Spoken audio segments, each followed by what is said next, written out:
O nascimento de Jesus Cristo, o Deus que veio habitar entre os homens, por cerca de 400 anos, Israel viveu um período de silêncio profético. Desde Malaquias, nenhum profeta havia se levantado para anunciar novas palavras do Senhor. O povo continuava a ler as Escrituras, a aguardar o cumprimento das promessas e a ansiar pela vinda do Messias prometido, aquele que restauraria Israel, traria justiça, paz e libertação. Esse silêncio, porém, não significava ausência de Deus, mas preparação. Politicamente, Israel estava sob domínio romano. O povo era oprimido por impostos pesados, governado por líderes estrangeiros e constantemente vigiado por soldados. Espiritualmente, havia uma mistura de expectativa messiânica e frustração. Muitos aguardavam um libertador político, um rei guerreiro semelhante a Davi. Poucos imaginavam que Deus escolheria um caminho de humildade, simplicidade e amor sacrificial. É nesse cenário que a história do nascimento de Jesus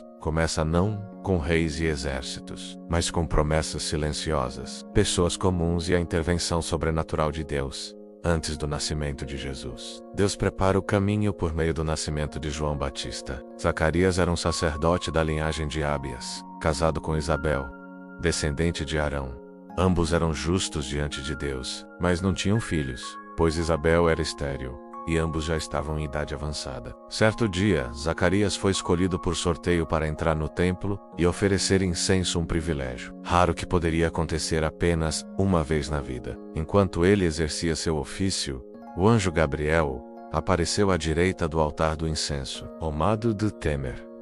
Zacarias ouviu palavras que mudariam sua história. Sua oração fora ouvida, e Isabel daria à luz um filho, que se chamaria João. Gabriel anunciou que João seria grande diante do Senhor, cheio do Espírito Santo desde o ventre, e que viria no espírito e poder de Elias, preparando o povo para o Senhor. Contudo, Zacarias duvidou, perguntando como isso seria possível devido à idade avançada de ambos. Por causa de sua incredulidade, ficou mudo até o cumprimento da promessa. Esse episódio marca o fim do silêncio profético e o início do cumprimento das promessas messiânicas. 6 meses depois, o mesmo anjo Gabriel foi enviado por Deus à cidade de Nazaré, na Galileia, a uma jovem virgem chamada Maria, prometida em casamento a um homem chamado José, da casa de Davi.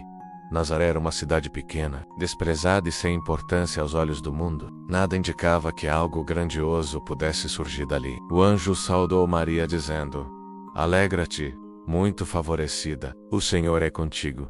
Perturbada com aquela saudação, Maria ouviu a mensagem que mudaria não apenas sua vida, mas o curso da história humana. Ela conceberia pelo Espírito Santo e daria à luz um filho, que se chamaria Jesus. Ele seria grande, chamado Filho do Altíssimo, e o Senhor Deus lhe daria o trono de Davi. Seu reino não teria fim. Maria perguntou como isso seria possível, pois não conhecia homem algum. Gabriel explicou que o Espírito Santo viria sobre ela, e o poder do Altíssimo a envolveria. Por isso, o menino seria chamado Santo, Filho de Deus. Diferente de Zacarias, Maria respondeu com fé e submissão: "Eis aqui a serva do Senhor. Cumpra-se em mim segundo a tua palavra."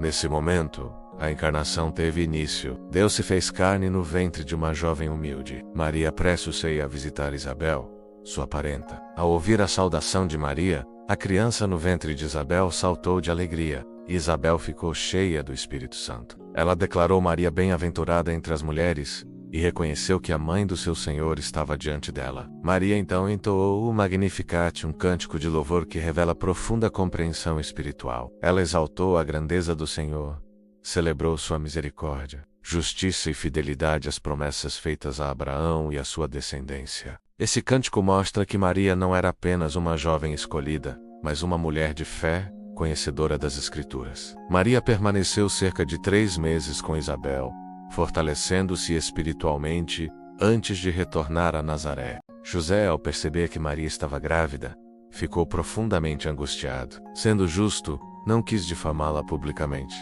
e decidiu deixá-la secretamente. Contudo, em sonho, um anjo do Senhor lhe apareceu, dizendo para não temer receber Maria como esposa, pois o que nela fora gerado era do Espírito Santo. O anjo declarou que o menino se chamaria Jesus, porque ele salvaria o seu povo dos pecados. Esse anúncio ligava diretamente o nascimento ao propósito redentor. Mateus destaca que isso cumpria a profecia de Isaías. A Virgem conceberá e dará à luz um filho, e ele será chamado Emanuel, que significa Deus conosco. José recebeu Maria, não a conheceu até o nascimento do menino, e assumiu o papel de pai legal do Salvador. Naqueles dias, César Augusto decretou que todo mundo fosse recenseado. Cada pessoa deveria ir à sua cidade de origem. José, sendo da casa e linhagem de Davi, viajou de Nazaré até Belém da Judéia, juntamente com Maria, que estava grávida. Embora esse decreto fosse político e administrativo, ele cumpria uma profecia antiga. O Messias nasceria em Belém, a cidade de Davi. Deus utilizou decisões humanas para cumprir seus planos eternos. Em Belém, não havia lugar para eles na hospedaria. Maria deu à luz seu filho primogênito em condições humildes. Envolveu-o em faixas e o deitou numa manjedoura, um lugar destinado a animais. O Rei dos Reis nasceu sem palácio, sem exército, sem honra humana. Sua glória estava oculta na simplicidade. O Salvador do mundo entrou na história como um bebê frágil, dependente, acessível. Naquela mesma noite, pastores estavam nos campos, guardando seus rebanhos. Um anjo do Senhor apareceu, e a glória de Deus os envolveu. Eles ficaram com grande temor, mas o anjo anunciou boas novas de grande alegria. Havia nascido o Salvador, Cristo, o Senhor. Uma multidão do exército celestial apareceu, louvando a Deus e dizendo: glória a Deus nas alturas, e paz na terra entre os homens a quem Ele quer bem. Os pastores foram apressadamente até Belém, encontraram o menino e divulgaram o que tinham visto. Eles se tornaram os primeiros evangelistas da história cristã. No 8º dia, o menino foi circuncidado e recebeu o nome Jesus. Mais tarde, foi apresentado no templo conforme a lei de Moisés. Ali estavam Simeão e Ana, 2 servos fiéis, que aguardavam a consolação de Israel. Simeão tomou o menino nos braços e declarou que seus olhos haviam visto a salvação preparada por Deus para todos os povos, luz para a revelação aos gentios e glória de Israel. Ana também louvou a Deus e falou sobre o menino a todos os que aguardavam redenção. Algum tempo depois, magos vindos do Oriente chegaram a Jerusalém, guiados por uma estrela, buscando o rei dos judeus que havia nascido. Herodes, perturbado, fingiu interesse, mas planejava matar o menino. Os magos encontraram Jesus, adoraram-no e ofereceram ouro, incenso e mirra, símbolos de realeza, divindade e sofrimento. Avisados em sonho, retornaram por outro caminho. José foi avisado em sonho para fugir para o Egito, pois Herodes procuraria matar o menino. Herodes ordenou a morte dos meninos de Belém, cumprindo outra profecia dolorosa. Após a morte de Herodes, a família retornou e se estabeleceu em Nazaré. Cumprindo as Escrituras, ele será chamado Nazareno. O nascimento de Jesus Cristo não foi um acaso histórico, mas o cumprimento perfeito do plano eterno de Deus. Cada detalhe, pessoas, lugares, sonhos, anjos e decisões humanas, cooperou para revelar o amor divino. Deus não veio com força militar, mas com graça. Não veio para condenar, mas para salvar. O menino da manjedoura é o Salvador do mundo, o Emanuel, Deus conosco. Seu nascimento é o início da redenção, da esperança e da reconciliação entre Deus e a humanidade.